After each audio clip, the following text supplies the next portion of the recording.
इसी तरीके से हम बात करेंगे नॉन मेटल्स की। रिएक्शन ऑफ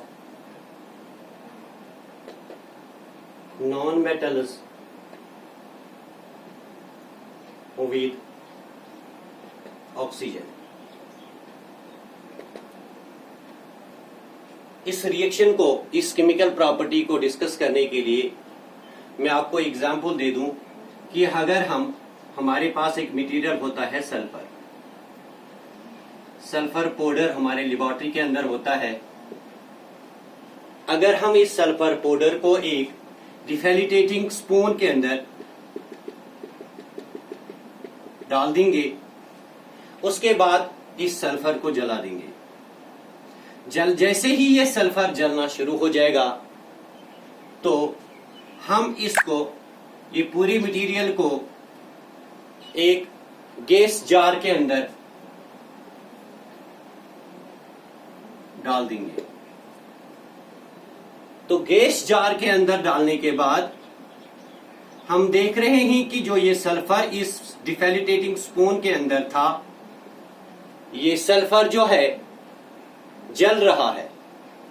जैसे ही ये सल्फर इस डिफेलिटेटिंग स्पून के अंदर जलना खत्म हो जाएगा, हम इस स्पून को लिड उठा के जल्दी जल्दी इस स्पून को बाहर निकाल देंगे और ऊपर से ढक्कन जो है बंद कर देंगे। ढक्कन बंद करने के बाद हम इसके अंदर पानी डाल देंगे। यानी जैसे ही हमने इस स्पून को रिमूव किया, अब रिमूव करने के बाद हम इसके अंदर पानी डाल देंगे। तो जो ये गैस यहां पर बना था, वो गैस अब पानी के साथ कंबाइन हो जाएगा। यानी सल्फर जो है, हमने देखा कि सल्फर बर्न हुआ, दैट मीन्स ये हवा के ऑक्सीजन के साथ कंबाइन हुआ and it forms sulphur dioxide. ये सल्फर डाइऑक्साइड जो है, यह भी एक नॉन मेटेलिक ऑक्साइड है। तो इससे हमें पता चला कि नॉन मेटल्स जो है वो भी हवा के ऑक्सीजन के साथ कंबाइन होकर ऑक्साइड्स बनाते हैं। अब फर्क क्या है? मेटल्स भी ऑक्सीजन के साथ कंबाइन होकर मेटल ऑक्साइड्स बनाते हैं, नॉन मेटल्स भी ऑक्सीजन के साथ कंबाइन होकर नॉन मेटल ऑक्साइड्स बनाते हैं। अब एक और चीज हमने देखी कि जब मेटल जो है ऑक्सीजन के साथ कंबाइन होकर जो ये मेटल ऑक्साइड्स बनाते हैं, वो मेटल ऑक्साइड्स बेसिक होते हैं। अब हम देखेंगे कि क्या ये जो नॉन मेटल ऑक्साइड्स है, क्या यह भी बेसिक है या नहीं।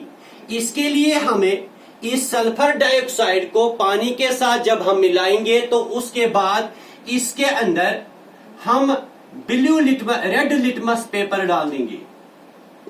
हमने देखा कि ये जो है, ये नॉन मेटेलिक ऑक्साइड का जो सॉल्यूशन है, ये रेड लिटमस पेपर को ब्लू में कन्वर्ट करेगा। तो that indicates it is acidic in nature. तो हम अब ये कह सकते हैं कि अगर जिन मेटल या नॉन मेटल दोनों ऑक्सीजन के साथ कंबाइन होकर मेटल ऑक्साइड्स और नॉन मेटल ऑक्साइड्स बनाते हैं, लेकिन फर्क ये है, मेटल के जो ऑक्साइड्स है वो बेसिक होते हैं और नॉन मेटल के ऑक्साइड्स जो है वो एसिडिक इन नेचर होते ही। इसके बाद हम एक और केमिकल प्रॉपर्टी की तरफ बढ़ेंगे, जो है कि हम देखेंगे जो ये नॉन मेटल्स और नॉन मेटल्स है, क्या वो रिएक्ट करते हैं वाटर के साथ या नहीं। यानी reaction of metals and non metals with water.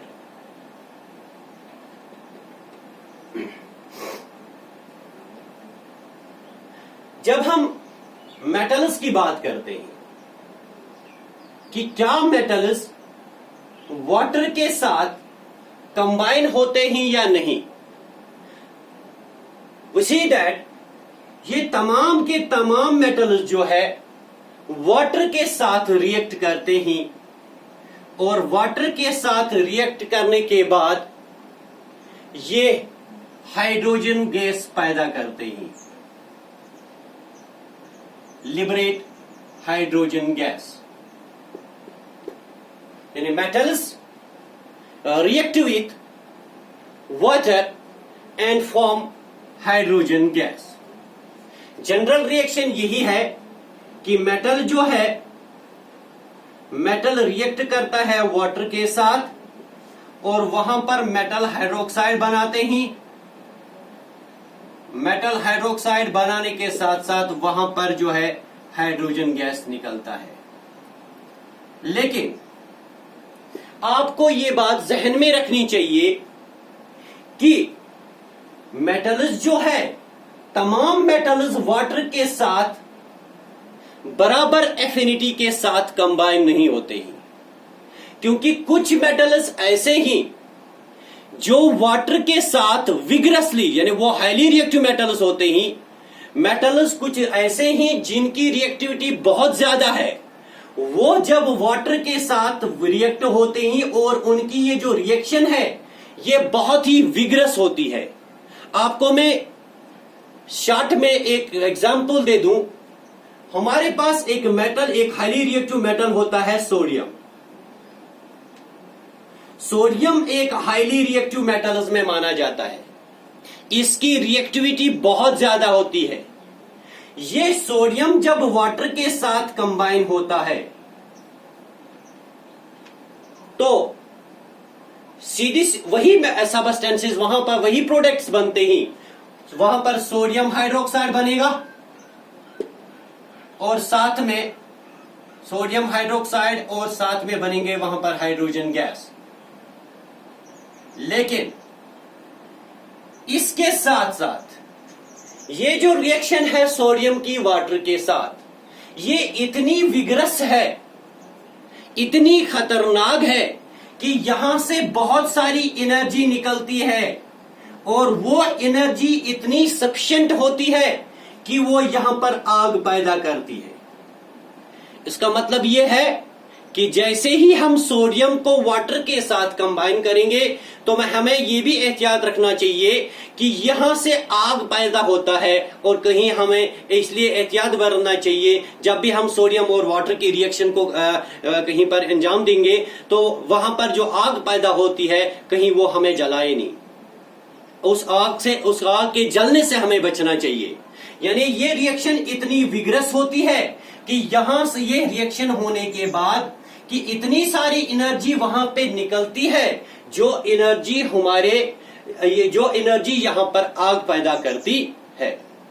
तो ये रही रिएक्शन मेटल्स की वाटर के साथ। तो जनरली हम यही कहेंगे कि मेटल्स जो है रिएक्ट होते ही वाटर के साथ and they form metal hydroxides along with the liberation of hydrogen gas।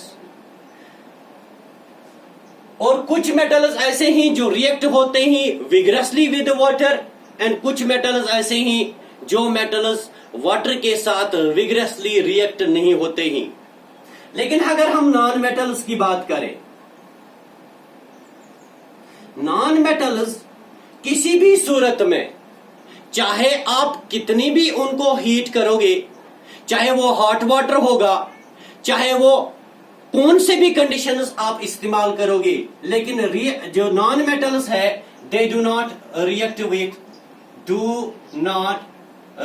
With water.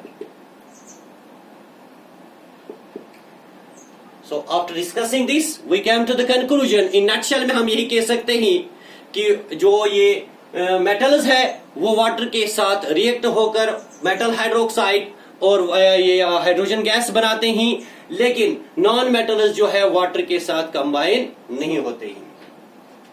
After that we will move towards another chemical property of these metals and non-metals, that is reaction with acids.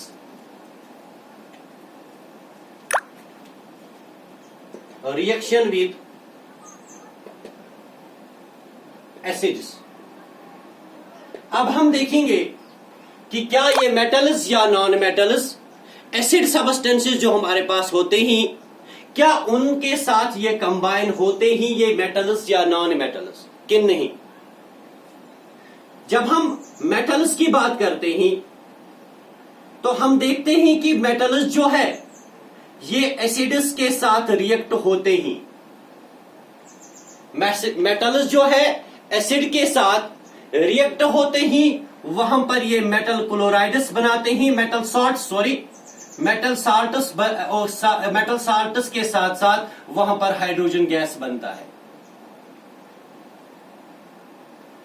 Metals react with acids, they form metal salts along with the hydrogen gas, along with the liberation of hydrogen gas.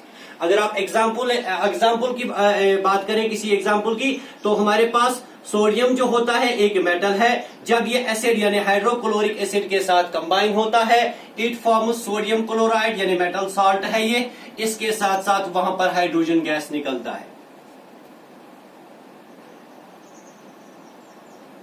So sodium reacts with hydrochloric acid, it forms sodium chloride along with the liberation of hydrogen gas.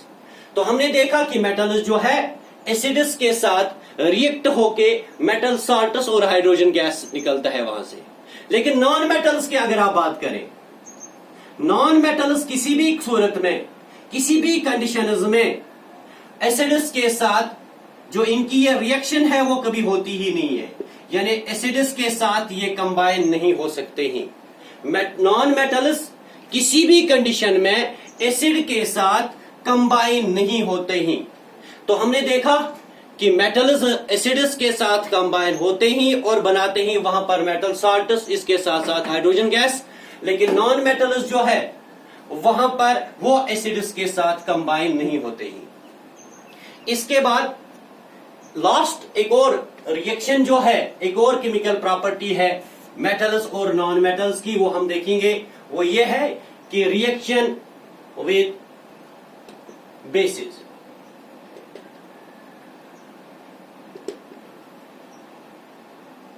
अब हम देखेंगे कि क्या metals या non metals, base, किसी भी base, जैसे हमारे पास सोडियम हाइड्रोक्साइड होती है, कोई ऐसा मटेरियल जो बेसिक कैरेक्टर दिखाता है, क्या उनके साथ ये मेटल्स और नॉन मेटल्स कंबाइन होते हैं या नहीं? जब हम मेटल्स की बात करते हैं तो मेटल्स, जब हम देखते हैं कि मेटल्स जो है किसी भी बेस के साथ कंबाइन होकर वहां पर हाइड्रोजन गैस लिबरेट होता है।